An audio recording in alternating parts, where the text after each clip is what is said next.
મારી છોરી છોરો સે કમ નહીં હૈ કે આ વાક્ય ફિલ્મમાં આપણે સાંભળ્યું હશે, પરંતુ આ વાક્ય હકીકતમાં જિંદગીમાં સાર્થક કરી એક પિતાની અથાગ મહેનતથી પુત્રીને 6 ગોલ્ડ મેડલ મળ્યા છે.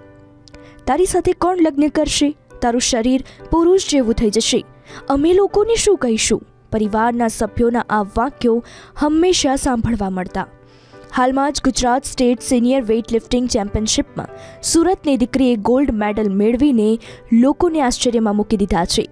મારા નેશનલ્સ પાવર લિફ્ટિંગમાં 6 ગોલ્ડ મેડલ છે અને એ પછી હું વેઇટ લિફ્ટિંગની તૈયારી કરી રહી છું અને વેઇટ લિફ્ટિંગમાં પણ હું નેશનલ રિપ્રેઝન્ટ કરવા જઈ રહી છું આ વખતે. ને મારા માટે આ બહુ જ લોખંડના ચણા ચાવવા જેવી વાત હતી કે ગેમ સ્વિચ કરવી, ઘરનું પ્રેશર, એ બધું એકસાથે ફેસ કરવું બહુ અઘરી વાત હતી અને કોચિસ પણ મારે થોડા ટાઈમે ચેન્જ કરવા પડ્યા બિકોઝ કંઈ ને કંઈ પ્રોબ્લેમ આવતા હતા. ગુજરાતમાં કેવું છે કે હવે અવેરનેસ નથી છોકરીઓ માટે. છોકરીઓને સ્પોર્ટ્સમાં જવું છે પણ ઘરેથી સપોર્ટ નથી હોતો, એટલે એ હવે એના માટે તો પોતે જ લડવું પડે ને પોતે જ એનાથી આગળ આવવું પડે, એટલે પોતાની જીત પર જ કરવું પડે. તો એકદમ સામાન્ય પરિવારથી આવનાર નિધિ ગાંધીને હવે ફરીથી એક વખત રાષ્ટ્રીય કક્ષાની ચેમ્પિયનશિપમાં ભાગ લેવાની તક મળી છે. નિધિ એક રૂઢિવાદી પરિવારથી આવે છે, જ્યાં કોઈએ ક્યારે વિચાર્યું નહોતું કે તેમના પરિવારની દીકરી વેઇટ લિફ્ટિંગ અને પાવર લિફ્ટિંગ જેવા ક્ષેત્રમાં આગળ વધશે.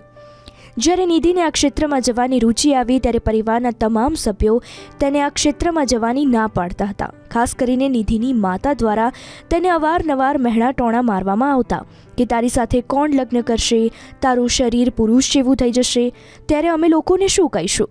પરંતુ આ તમામ મહેણા ટોણાને નજરઅંદાજ કરી પોતાની ઉપર વિશ્વાસ મૂકી આજે એક ટેમ્પો ચાલકની દીકરી દેશભરમાં સુરતનું નામ રોશન કરી રહી છે. પિતા દ્વારા તેને પ્રોત્સાહન આપવામાં આવ્યું.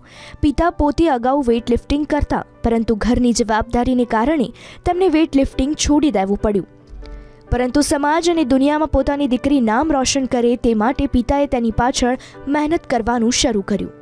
મને તો બહુ ઘણું પ્રાઉડ થાય છે કે મારી દીકરી આટલે સુધી પહોંચી. એકદમ કમ્ફર્ટેબલ ને સ્ટ્રગલ પણ એનું ઘણું છે. ઘણી મહેનત કરી છે, ઘણી સ્ટ્રગલ કરી છે, થોડા નર્વસીસ પોઈન્ટ પણ આવ્યા છે. એ પ્રમાણે એની રીતે એણે સારું જ કર્યું છે. કનૈયાભાઈ, આપ શું કરો છો અને ખાસ કરીને એમની માતાની પણ શું ચિંતા હોય છે? હું છેલ્લા 38 વર્ષથી ટેમ્પોનું જ કામ કરું છું ને આખા ગુજરાતમાં મારું સર્વિસ ચાલુ છે. ને એની મમ્મી એને ચિંતા થયા કરે, એ પણ પાર્લરનું કરે છે અને એને ચિંતા થયા કરે કે આ લાઈનમાં છોકરી ગઈ, એ એમ વિચારે કે મારું પાર્લરનું કામ સંભાળી લેતે, મહેંદીનું કંઈ કામ સંભાળી લેતે.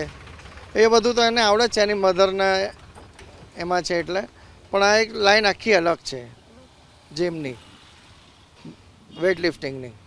લગ્નની પણ ચિંતા છે? લગ્નની ચિંતા છે. હવે એનો ટાઈમ થશે, એ કામ પણ થશે, કંઈ ચિંતા કરવાની એવી જરૂર નથી.